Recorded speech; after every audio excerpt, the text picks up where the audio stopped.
देखो अगला क्वेश्चन क्या है आपका। पहली बात तो एक्सरसाइज आज आपकी नहीं शुरू होगी है ना। कोई है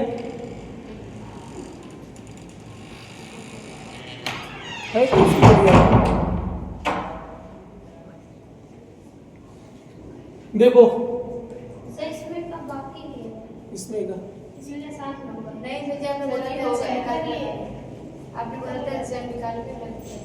कम नहीं होगा इसी के लिए मैं जान बताऊं। इसमें से निकाल करना क्वेश्चन। देखो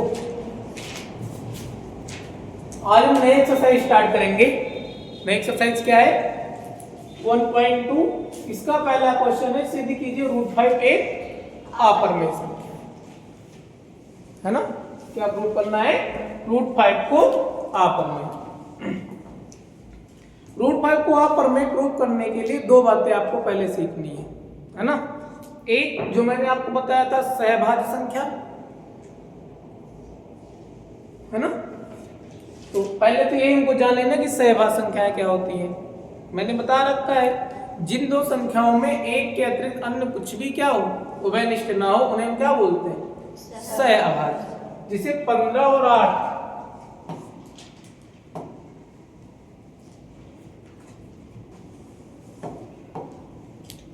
15 और क्या 8, अगर इनकी अलग अलग बात करें दोनों क्या है, भाज्य हैं, लेकिन आपस में ये क्या है, सहभाज्य। सहभाज्य का मतलब होता है वे दो संख्याएं जिनमें एक के अतिरिक्त अन्य कुछ भी कॉमन ना हो, उन्हें हम क्या बोलते हैं, सहभाज्य। ठीक है।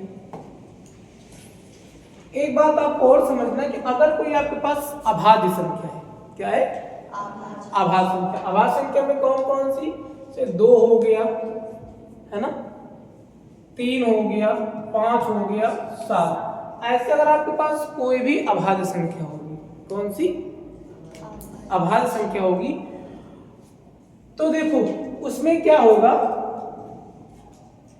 कि अगर इसका वर्ग कर दें, हम 2 का वर्ग कर दें कितना आएगा, 4। 3 का वर्ग कर दें कितना आएगा, 9। 5 का वर्ग कर दें कितना आएगा, 25। 7 का वर्ग कर दें कितना आएगा, 49। अब बताओ 4 किस अभाज्य संख्या से भाज्य है, 2 से। 9 किस अभाज्य संख्या से भाज्य है, 3 से। 25 किस अभाज्य संख्या से भाज्य है, 49 किस अभाज्य संख्या से भाज्य है, 7। ध्यान समझना इस कॉन्सेप्ट। अगर हम किसी अभाज्य संख्या का वर्ग करें, अगर हम क्या करें, किसी अभाज्य संख्या का वर्ग करें, तो वह संख्या जिस संख्या से क्या होगी, भाज्य होगी, वो अभाज्य संख्या भी उस संख्या से क्या होगी, भाज्य होगी। जैसे मैंने 2 का वर्ग किया कितना आया, 4। 4 किस अभाज्य संख्या से भाज्य है, 2। तो क्या 2 से ये भाज्य नहीं है। 3 का मैंने वर्ग किया क्या आया, 9। 9 किस अभाज्य संख्या से भाज्य है, 3। अच्छा मैं बार बार अभाज्य क्यों बोल रहे हैं, क्योंकि 9 से भी तो भाज्य है, लेकिन 9 अभाज्य नहीं है। हमें ये देखना है कि किस अभाज्य संख्या से क्या है, भाज्य। तो किस अभाज्य संख्या से भाज्य है, 3। अगर 3 से ये भाज्य तो क्या ये 3 से भाज्य नहीं होगा, इसी तरीके से 5 और 7 में। तो ये बात आपको यहाँ समझना है कि अगर हम किसी अभाज्य संख्या का वर्ग करेंगे, तो अगर वह संख्या किसी अभाज्य संख्या से क्या होगी, भाज्य होगी। अगर वर्ग किसी अभाज्य संख्या से भाज्य है, तो वह संख्या भी उस संख्या से क्या होगी, भाज्य होगी। जैसे 2 का वर्ग 4 है, 4 किससे भाज्य है, अभाज्य संख्या 2 से, तो ये 2 भी उस 2 से क्या होगा, भाज्य होगा। क्लियर हुआ। इसी कॉन्सेप्ट का यूज करेंगे, 2 कॉन्सेप्ट का यूज करेंगे, एक को प्राइम नंबर का और एक इसका प्राइम नंबर का। ठीक है ना। अगर ये 2 कॉन्सेप्ट आपको आते हैं तभी आप क्वेश्चन समझ पाएंगे, नहीं तो नहीं समझ पाएंगे। क्लियर है ना, ये कॉन्सेप्ट क्लियर हुआ जो मैंने बताया। अगर ये क्लियर नहीं तो क्वेश्चन आप समझ नहीं पाओगे, फिर क्वेश्चन आप रट लोगे। देखो अब देखो यहां पे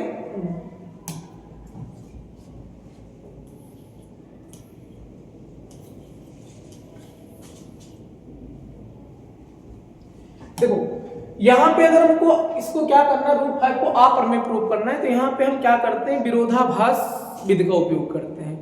कहने का मतलब रूट 5 को हम पहले क्या मान लेंगे, परमेय। क्या मान लेंगे, परमेय। और फिर हम अपनी बात को बाद में गलत प्रूव कर देंगे कि जो मैंने माना वो क्या है, गलत। तो अगर जो मैंने माना गलत, तो मैंने क्या माना है, मैंने माना कि रूट 5 क्या है, परमेय, यानी मेरी बात गलत प्रूव हो जाएगी, अर्थात रूट 5 परमेय नहीं है। अगर रूट 5 परमेय नहीं तो क्या हो जाएगा, सीधी सी बात क्या हो जाएगा, अपरमेय हो जाएगा। तो इसको बोलते हैं कंट्राडिक्शन मेथड, विरोधाभास विधि। तो क्या करेंगे, माना रूट 5 एक क्या है, परमेय संख्या है ना। रूट 5 एक क्या है, परमेय। अगर कोई संख्या परमेय है तो उसके लिए हमें पता है कि परमेय संख्या को कैसे लिख सकते हैं, p बटे q के रूप में लिख सकते हैं ना। अब यहाँ पर सहभाज्य वाला कॉन्सेप्ट लगाएंगे, हम लिखेंगे, हम ये मानेंगे जहां p तथा q का एक के अतिरिक्त अन्य कोई गुणनखंड नहीं है। अगर ऐसा है तो p और q क्या है, सहभाज्य। क्या है, सहभाज्य। ठीक है ना। अब इसको मान के क्वेश्चन नंबर फर्स्ट दोनों पक्षों को क्या कर दो, वर्ग। यहाँ पे लिखेंगे क्या, दोनों पक्षों का क्या करने पर, वर्ग करने। रूट 5 का जब आप स्क्वायर करोगे तो इधर p स्क्वायर हो जाएगा, इधर क्या हो जाएगा, q हो जाएगा ना। स्क्वायर से रूट कैंसिल तो क्या हो जाएगा, 5 इक्वल टू आ जाएगा p स्क्वायर बटे में क्या, q स्क्वायर। अब p स्क्वायर को अगर इधर भेज दें हम तो p स्क्वायर के बटे में क्या आ जाएगा, 5 बटे में क्या आ जाएगा, q स्क्वायर। अब अगर हम आपसे कह दें कि p स्क्वायर 5 से क्या है, भाज्य है, क्या है, p स्क्वायर 5 से भाज्य, तो आप कहोगे आपने कैसे कह दिया, p स्क्वायर की जगह 25 तो नहीं है कि आपने कह दिया p स्क्वायर 5 से क्या है, भाज्य। बात सही है तुम्हारी, लेकिन यहाँ पे हमारे पास क्या आ रहा है, q स्क्वायर, और q एक हमारा क्या है, सहभाज्य नहीं, केवल q क्या है, गुण, केवल q क्या है, पूर्णांक। और अगर पूर्णांक का स्क्वायर करोगे तब भी क्या आएगा, पूर्णांक आएगा। और अगर किसी संख्या को हम 5 से भाग करें और हमको पूर्णांक प्राप्त हो तो इसका मतलब क्या हुआ, इसका मतलब वो संख्या उससे क्या है, भाज्य, तभी तो पूर्णांक मिल रहा है। जब आप 4 को 2 से भाग करोगे तो कितना आएगा, 2। ये पूर्णांक है, तभी तो आप कहोगे 4 पूरा पूरा 2 से क्या है, भाज्य। अगर आप 5 को 2 से भाग करोगे तो क्या आ जाएगा, 2.5, तो आप कहोगे 5 बटे 2 पूर्णांक नहीं है। बात समझ पा रहे हो। तो इस तरीके से हमको यहाँ से मान के चलना है कि p स्क्वायर 5 से क्या है, भाज्य। क्यों, क्योंकि हमको क्या मिल रहा है, p स्क्वायर मिल रहा है। तो यहाँ पे लिखेंगे क्या, चूंकि p स्क्वायर 5 से क्या है, भाज्य। अगर p स्क्वायर 5 से भाज्य, अभी हम पीछे आपको समझा के आ रहे हैं कि अगर कोई आपके पास क्या है, अभाज्य संख्या है, और अभाज्य संख्या का वर्ग अगर किसी संख्या से क्या है, भाज्य, तो अभाज्य संख्या भी उस संख्या से क्या होगी, भाज्य। अभी पीछे समझा के आए नहीं है, तो आप लिखेंगे चूंकि p स्क्वायर 5 से क्या है, भाज्य, इसलिए p भी 5 से क्या होगा, भाज्य होगा।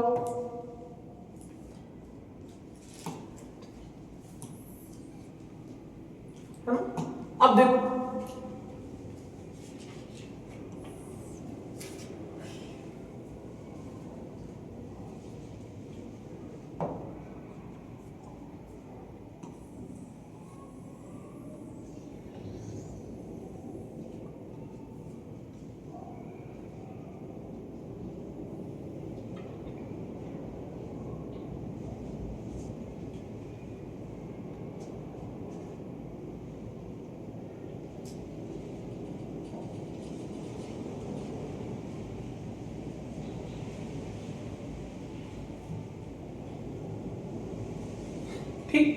अब देखो इसके बाद क्या करना है, p भी 5 से क्या होगा, भाज्य होगा। अगर p हमारा 5 से भाज्य होगा तो p अपान 5, यानी p को जब 5 से क्या करोगे, भाग करोगे, तब भी क्या मिलेगा, क्या मिलेगा। अगर p 5 से भाज्य है तो p को 5 से भाग करोगे तो क्या मिलेगा, क्या मिलता है। अगर किसी को हम किसी से भाग करते पूरा पूरा भाग हो जाता है तो पूर्णांक मिलता है। अभी तो किसी समझा क्या है, तो क्या मिलेगा, एक पूर्णांक मिलेगा, और उस पूर्णांक को मान लेंगे हम क्या, c, और लिख देंगे जहां c एक क्या है, पूर्णांक।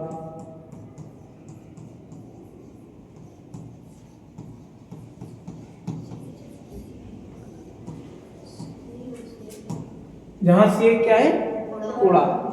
तो यहां से अगर p इक्वल टू निकालोगे तो क्या आ जाएगा, 5c। इसे मान लो क्वेश्चन नंबर क्या, सेकंड, उठा के पुट कर दो सेकंड में। यहां पे लिखेंगे क्या, p इक्वल टू 5c समीकरण 2 में रखने पर, है ना, रखोगे तो क्या हो जाएगा, p की जगह पे क्या आ जाएगा आपका 5c, और इसका क्या हो जाएगा स्क्वायर, बटे में क्या आ जाएगा q स्क्वायर। हाइट 5 का स्क्वायर कितना हो जाएगा 25c स्क्वायर, बटे में क्या हो जाएगा q स्क्वायर। अब यहां से अगर कैंसिल आउट करोगे 5 का कितना होता है 25, है ना। अब अगर यहां से देखो, है ना, तो क्या हो जाएगा, इधर q स्क्वायर बटे में इधर ऊपर भेज दो, और इधर 5 ऊपर इधर कहां भेज दो, बटे में, बराबर क्या आ गया c स्क्वायर। अब देखो अगर हम q स्क्वायर को 5 से भाग कर रहे हैं तो क्या मिल रहा है c स्क्वायर, और c आपने ऊपर पता है आपको क्या माना है, पूर्णांक माना है। इसका मतलब q स्क्वायर 5 से क्या है, भाज्य। अगर q स्क्वायर 5 से भाज्य, इसका मतलब क्या है, q भी 5 से क्या है, भाज्य। तो आप लिखेंगे क्या, चूंकि q स्क्वायर 5 से क्या है, भाज्य है, इसलिए q भी 5 से क्या होगा, भाज्य होगा। क्लियर। अब देखो आपने ऊपर क्या माना था, p तथा q का एक के अतिरिक्त अन्य कोई गुणनखंड नहीं है, लेकिन देख क्या रहे हो कि p 5 से भी कट रहा है, p भी 5 से कट रहा है, q भी 5 से कट रहा है। p और q अगर दोनों 5 से कट रहे हैं, इसका मतलब क्या हुआ कि p तथा q का एक के अतिरिक्त एक अन्य गुणनखंड है जो कि क्या है 5। तो जो बात आपने मानी थी वो गलत प्रूफ हो गई कि नहीं हो गई, हो गई ना। यानी कि जो आपने माना था इसको परमेय, यानी इसको परमेय मानना सही, परमेय मानोगे तो जो आप मानोगे वो क्या हो जाएगा, गलत हो जाएगा। तो यहाँ पे लिख देंगे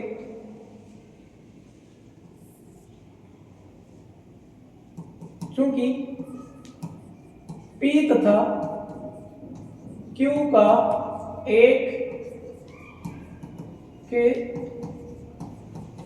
अतिरिक्त सही लिखा है ना, p तथा q का एक के अतिरिक्त एक अन्य गुणनखंड 5 है, जो कि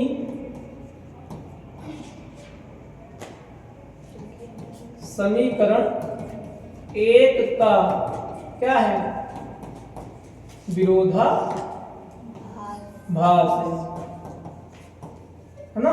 अतः रूट 5 क्या है, अपरिमेय। समझ गए, नोट कर लो।